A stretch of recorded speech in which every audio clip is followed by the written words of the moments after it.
আজকের মানববন্ধন থেকে আমরা অন্তর্বর্তীকালীন সরকারের কাছে 1 নম্বর দাবি জানাচ্ছি।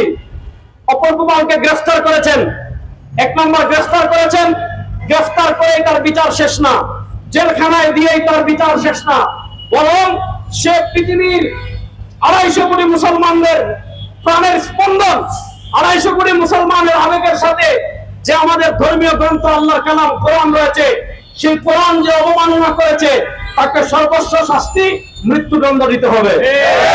দ্বিতীয় দাবি হলো অতি শীঘ্রই 92% মুসলমানের দেশে একটা আইন করতে হবে। আমরা দীর্ঘদিন থেকে দাবি করছি ব্লাসফেমি আইন, অর্থাৎ কেউ যদি কোনোভাবে ধর্মীয় অনুভূতিতে আঘাত করে, ধর্ম অবমাননা করে, তাকে ফাঁসির আইন রেখে রাষ্ট্রীয়ভাবে আইন পাস করতে হবে।